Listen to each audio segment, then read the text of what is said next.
On arrive, on est toutes faibles, toutes rikiki. On ressort d'ici, on est toutes fortes, toutes puissantes, grandes.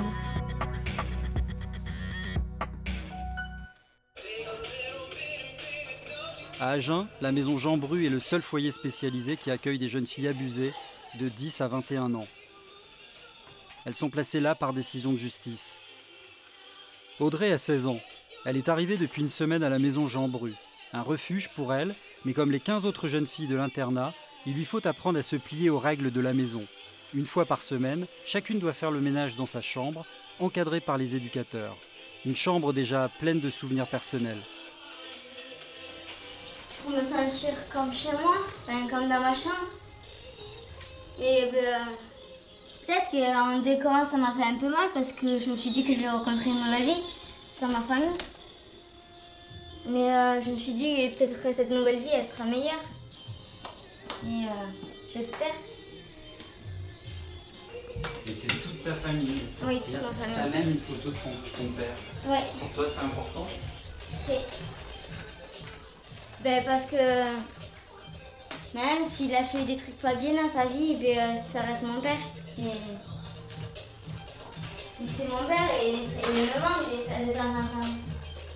Ce père qu'elle aime l'a pourtant agressée sexuellement entre l'âge de 5 ans et de 10 ans. Difficile pour un enfant de rejeter son père après avoir vécu des années de confusion avec lui, associant dans son esprit amour paternel et désir sexuel. Quand j'étais vraiment petite avec mon père, et des fois c'était pas bien, des fois c'était bien, on s'amusait bien quand on était tous en famille. Mais quand j'étais seule avec mon père, là je me planquais sous le lit, ma pauvre.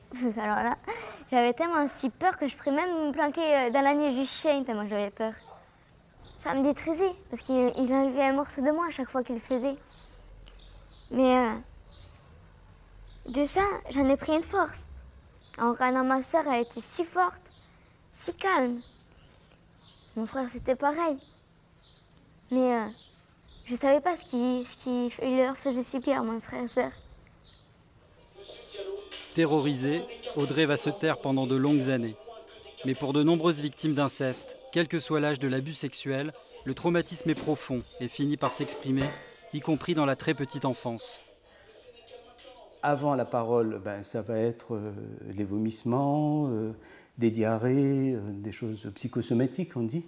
Au moment de l'émergence de la parole, ça va être des problèmes d'angoisse de séparation massive à l'école maternelle, des agressions sur les autres, ou bien des comportements sexuels complètement aberrants, des masturbations compulsives à 3 ans, par exemple. On mime quelque chose d'adulte. Plus tard, ça va être des agressions verbales vers les adultes qui représentent l'autorité, des replis, et encore plus tard à l'adolescence, c'est des tentatives de suicide, beaucoup, évidemment, l'image de soi très abîmée, et l'estime de soi également qui est très abîmée, ça peut durer très très longtemps. Avant de comprendre qu'elle était bien la victime de son père, Audrey s'est d'abord sentie coupable de son agression. Quand on parle de viol ou d'inceste, ou d'attouchement, ça fait mal, mais moi quand j'en parle de ça, j'ai honte de moi, d'avoir subi ça. Et je me disais que c'était à cause de moi qu'il avait fait ça. Mais pas du tout en fait. C'est lui, il a un problème. Il a un problème dans sa tête. C'est pas moi qui l'a chauffé pour qu'il me fasse ça. Il a un problème, il a un pet au casque, quoi. Pour avoir fait ça. Je sais que c'est pas de ma faute, mais quand j'en parle, je dis que c'est de ma faute parce que j'aurais pu le dire avant, mais j'avais trop peur. Oser des mots est le premier pas pour commencer à se reconstruire. L'éloignement familial est le second. Sur décision de justice, Audrey est d'abord placée en famille d'accueil. Mais elle a besoin d'une prise en charge plus spécifique.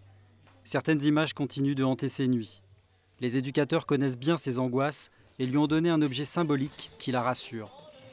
C'est une épée de pirate.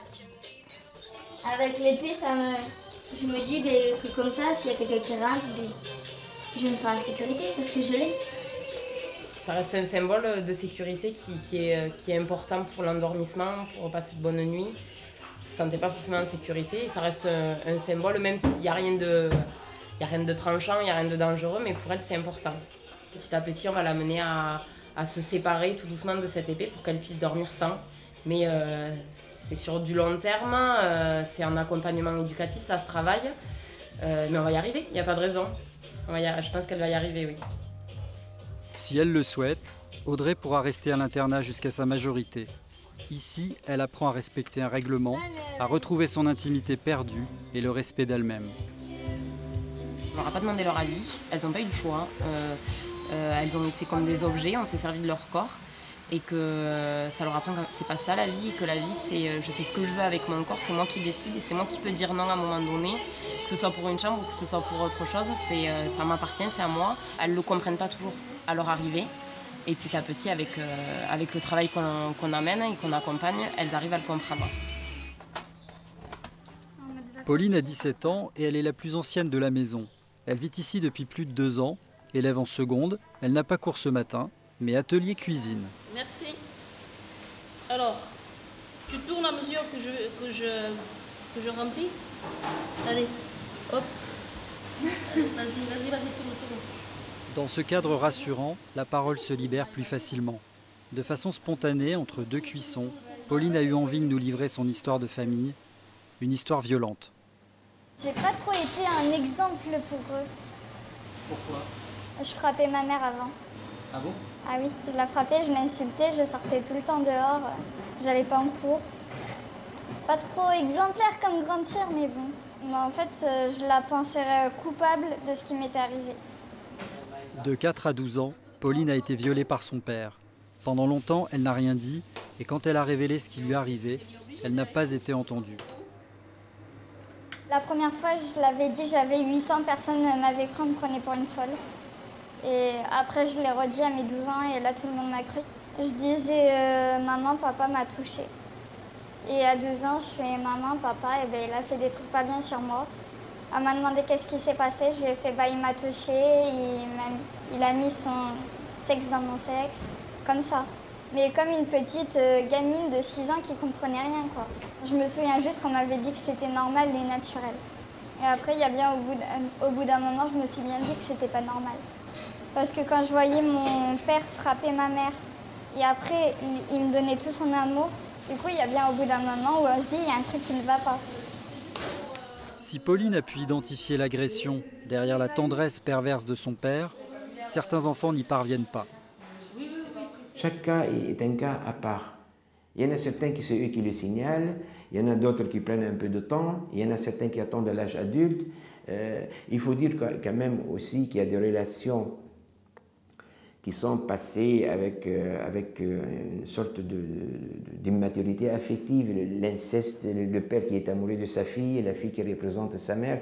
Là, il n'y a pas de violence. La fille, elle n'est pas en mesure de décrire ou de comprendre si c'est interdit, pas interdit, tout ça. Bon, ça c'est le père qui glisse. Mais il y a des situations d'agression où il y a des contraintes, il y a des menaces, et là aussi, c'est... Donc, souvent les filles, ils ont peur de parler. Difficile de parler, surtout quand les mères ne peuvent ou ne veulent pas voir la relation incestueuse. Il a fallu 8 ans à celle de Pauline pour ouvrir les yeux. Ma mère, un soir, elle a entendu ce qui s'est passé. Elle ne pouvait pas se lever tellement qu'elle était fatiguée. Et quand je lui ai expliqué, elle l'avait su. Elle m'a fait « Ah non, pas toi ». Je lui ai demandé pourquoi. Elle m'a dit qu'elle aussi, elle était comme ça. En fait, elle aussi, elle a été violée par son propre père. Et du coup, après, c'est moi qui l'avais subi avec mon propre père. Et je compte bien stopper la chaîne, quoi. Beaucoup de jeunes filles découvrent que leurs mères ont été abusées dans leur enfance. Stopper la répétition de l'inceste fait alors partie du travail de reconstruction. L'équipe a constaté que le maintien du lien familial, quand il est possible, et même avec une mère non protectrice et un père abuseur, aide à surmonter le traumatisme. Pauline a pu voir sa mère lors de rencontres dites médiatisées, en présence de l'assistante sociale. J'avais envie de faire le point sur le travail d'accompagnement qu'on avait fait ensemble. Qu'est-ce que tu peux en me dire? Déjà, ça a amélioré ma relation avec ma mère. Je suis plus dans une relation de complicité avec elle, comme une vraie relation mère-fille. J'ai un peu plus ma place qu'avant. Parce qu'avant, j'étais mise de côté. Et là, je vois que ma mère s'occupe de moi. Donc c'est ce qui justifie le rapprochement, mais on n'en est pas à un retour au domicile. Et ça, qu'est-ce que tu en penses? D'un côté, me rapprocher, c'est bien. Ne pas aller au domicile, c'est pour m'aider scolairement et familialement, parce que si j'y vais direct et que ça clash, voilà, ça ne va pas le faire. Grâce à cet accompagnement, Pauline a pu progresser et rétablir le dialogue avec sa mère, mais les relations mère-fille restent souvent compliquées. Quasiment tout le temps, elles sont très en demande d'aller vers leur mère. Il y a une grosse carence, un gros besoin d'aller rechercher une mère qui est idéalisée à certains moments. Le travail de médiatisation permet de mettre les choses un peu à leur place. Je dirais pour certaines, quand on arrive en fin de prise en charge, savoir jusqu'où elles peuvent attendre certaines choses de leur mère et jusqu'où elles ne pourront pas attendre. Besoin de faire la paix avec sa mère, avec elle-même aussi. Pauline s'est longtemps culpabilisée d'avoir dénoncé son père, aujourd'hui en prison. Ça m'a toujours fait souffrir parce qu'après je me suis dit je suis différente de tout le monde. J'ai subi ça et du coup je suis pas comme tout le monde et vaut mieux pas que je reste en vie, quoi. C'est ce que je me disais quand je l'avais dénoncé. Et du coup j'ai fait plusieurs tentatives de suicide. J'ai essayé de me jeter du 3e étage sous une voiture. Je devenais folle moi-même par rapport à ce qui m'était arrivé. Grâce au suivi thérapeutique et éducatif, Pauline se sent armée pour aller dans un foyer plus près de sa famille et passer son bac. La maison Jean Bru lui a beaucoup apporté, même si elle a eu du mal à accepter sa discipline. Ici, j'avais l'impression d'être en prison. Au niveau du règlement, c'est un peu strict et au début, j'avais l'impression d'être en prison, mais non. En fait, ici, on respire, on se reconstruit. Pendant 2 ans et demi, je me suis battue pour réussir. Et aujourd'hui, je vais partir et je garde des phrases que les éducateurs m'ont dit dans la tête pour pouvoir m'en sortir. Qu'est-ce qu'ils t'ont dit que tu te souviens le plus? Qu'on n'est jamais victime. Et quand on est victime, quand on se bat, on n'est plus victime après.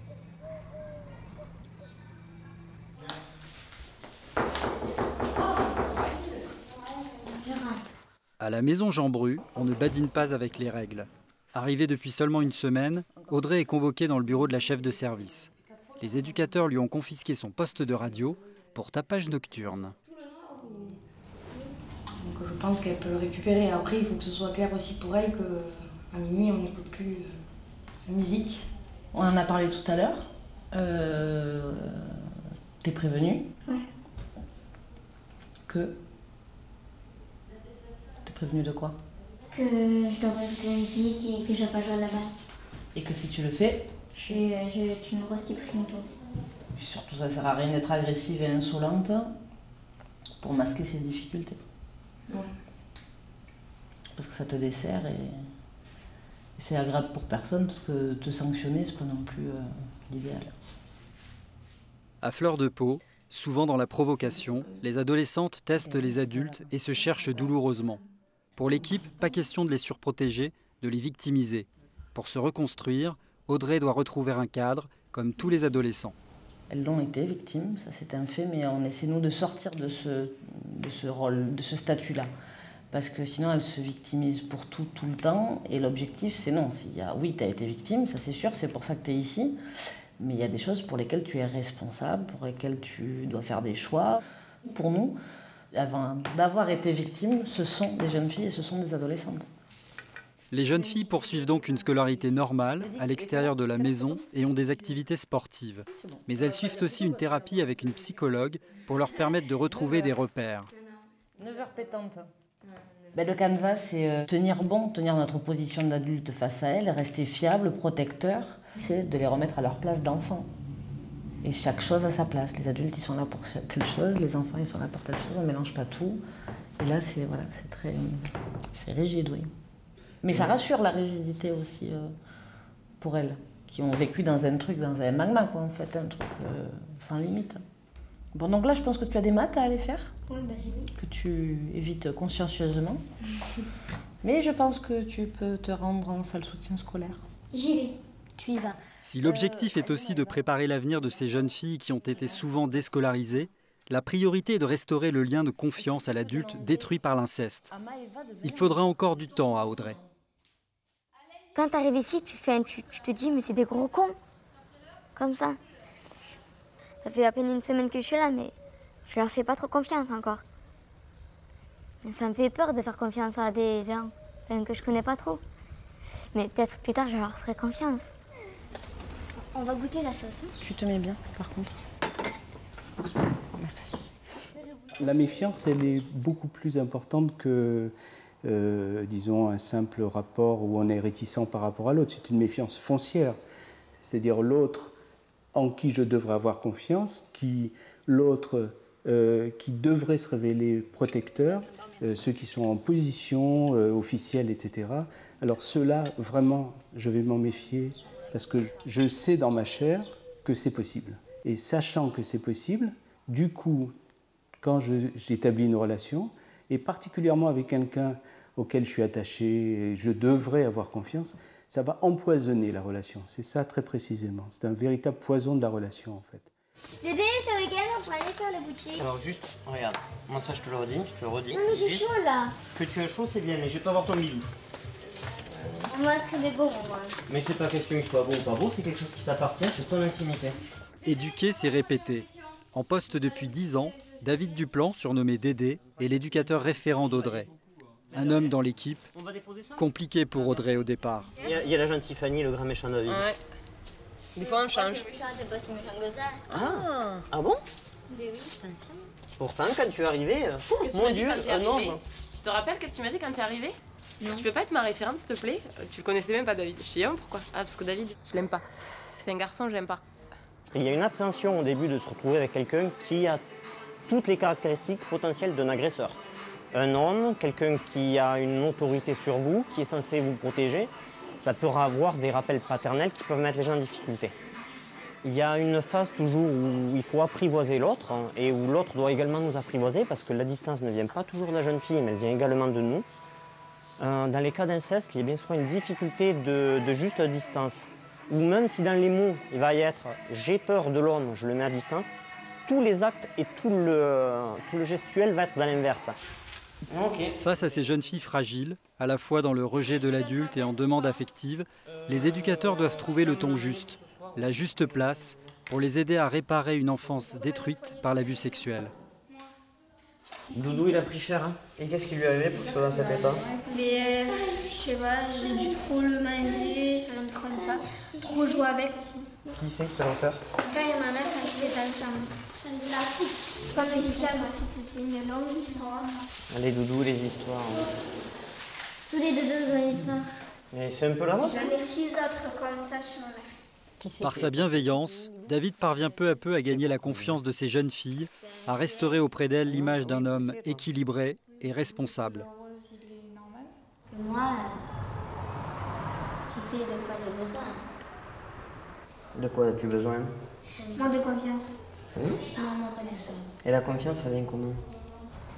Ben, je sais pas. J'ai besoin d'affection. Ça arrive.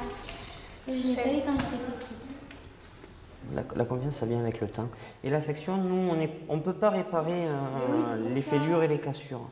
On n'est pas des substituts, on n'est pas... C'est pour ça que... On ne comble pas les vides. On montre simplement qu'il y a d'autres choix, d'autres options. Mais on essaie de montrer qu'après un accident, on peut continuer à exister et qu'on peut se réparer. Tu vois, Doudou, il va être en bon état, là. Mon doudou, il est réparé. Et voilà, un doudou tout neuf. À 2 pas de l'internat, la maison d'accueil héberge 3 jeunes filles de 16 à 21 ans dans un appartement de semi-autonomie, un sas avant de retrouver le monde extérieur. Florence, leur éducatrice, veille toujours sur elles. Les filles, vous êtes levées? Parfait. Ici, elles apprennent à être indépendantes, à gérer le quotidien, la scolarité, les rendez-vous chez le psychiatre ou le psychologue, la recherche d'emploi. Un pas vers l'autonomie qui alimente leurs angoisses, toujours présentes. La plupart doivent prendre des anxiolytiques ou des antidépresseurs prescrits par des médecins. Et toi, t'as besoin aussi? Il n'y a plus rien. Comment ça, il n'y a plus rien? Il n'y a plus rien. Il n'y a plus de cachet. Ouais, donc il faut le refaire. Ouais. Allez, là, je vous donne ce qu'il faut, les filles. Des traitements souvent provisoires, mais nécessaire après un traumatisme sexuel. Emeline, 18 ans, est encore très fragile. 54.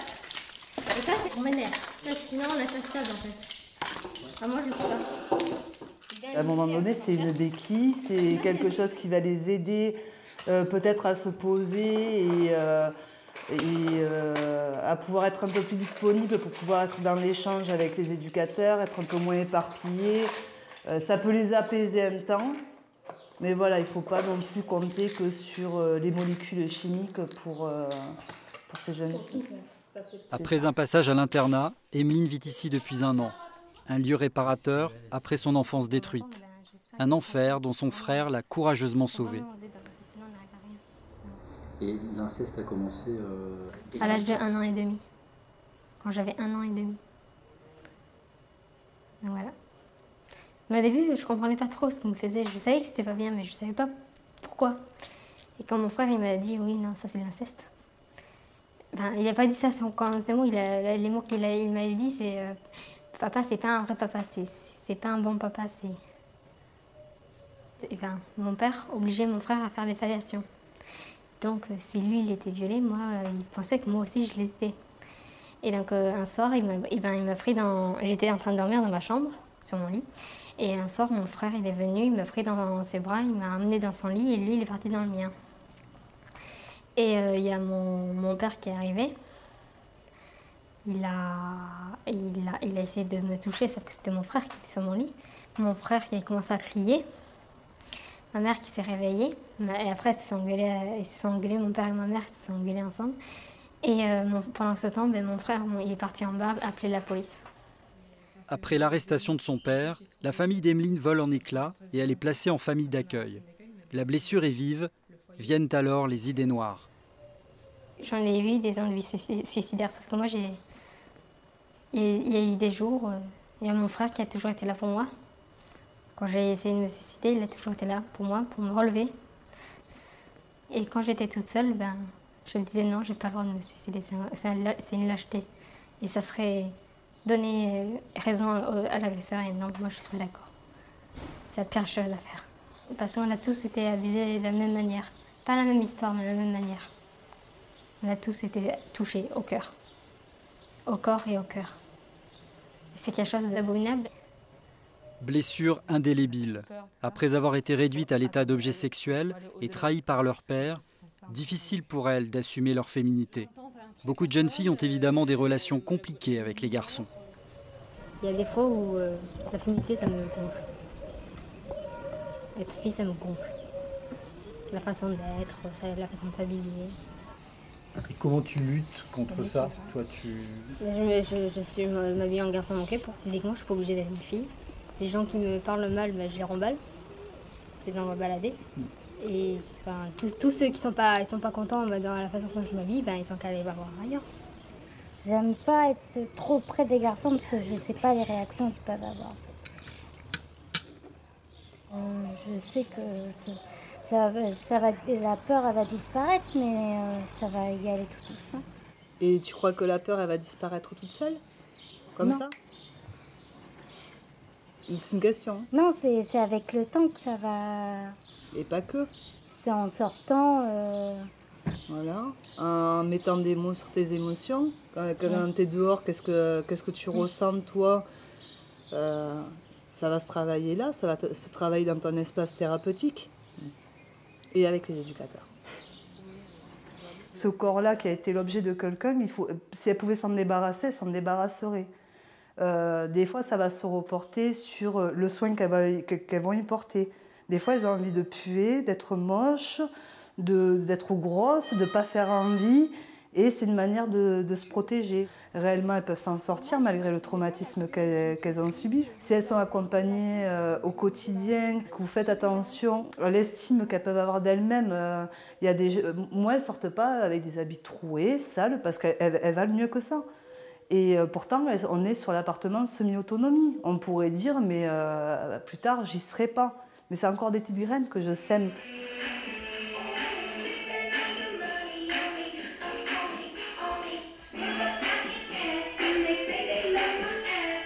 Emeline sait que la route sera longue, mais elle se sent prête.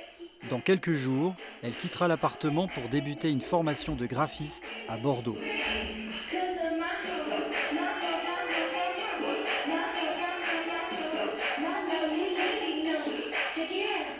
On arrive, on est toute faible, toute rikiki. On ressort d'ici, on est toute forte, toute puissante, grande. Enfin moi, c'est comme moi. Avant, j'étais toute petite, mais vraiment très faible. À peine on m'effleurait, je pleurais. Parce que si un homme m'effleurait, je pleurais parce que j'avais peur. Maintenant, un homme peut m'effleurer, déjà je lui fous un poing dans la figure, premièrement. Et deuxièmement, je renvoie balader. Je suis devenue grande maintenant, je suis devenue grande, forte et puissante.